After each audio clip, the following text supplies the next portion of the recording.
we have done color charts with you. But what are they for and how do we use them? If you have a small set, just a few colors, then the choice is simple. If you have red in your painting, you get red. If you have pink, you get pink. These are your options. And then you have to do your very best to blend these colors into the shade you need. If you have a set like this, it becomes more difficult. You have to choose out of few red ones, out of a few yellow ones or green ones. Which ones are the ones you need?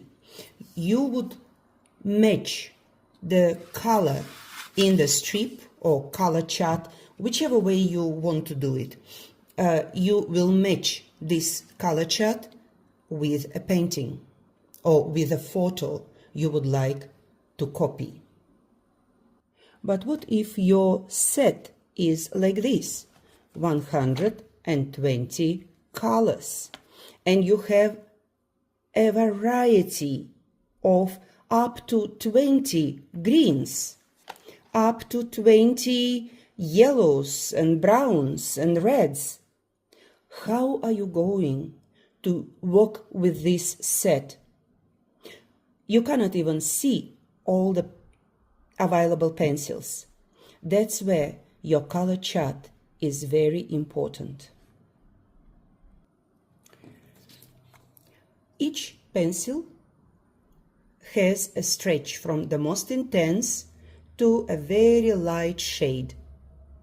So you can find nearly, well, still I cannot say all, but a lot of available shades in the photos, which makes it much easier to match. And each has a number, so you can select the number of pencils you're going to use. And then I cannot show it on the actual photos I work with because they're usually too small, but I used a big photo just to show how color chart is working. I have many pinks, and this photo has plenty of pinks. So I'm looking around which color is matching what color, and you can see that no colors match perfectly. I still will have to blend. But as I move my color chart around, I find similar colors. I definitely want number 61. This is my color.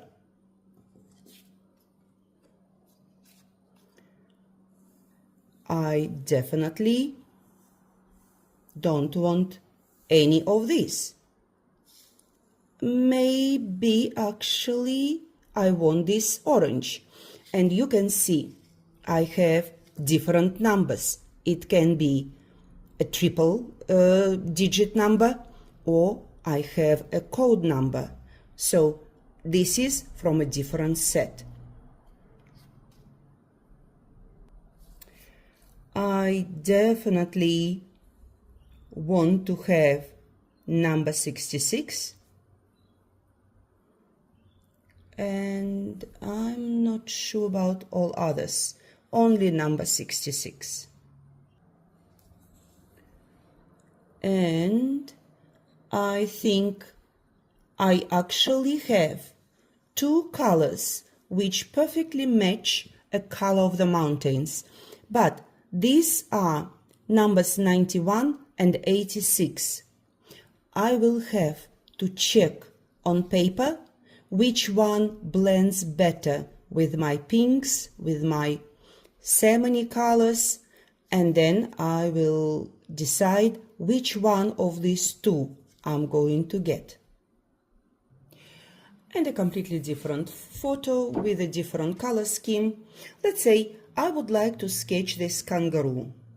And I see a lot of greens, browns, kind of yellowish, ochre colors, but which ones do I want actually?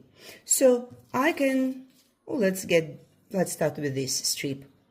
So I have some grays here. So I'm going to look at them.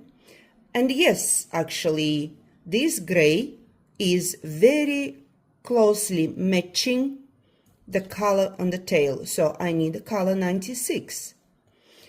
And I think this 98 color is also very suitable.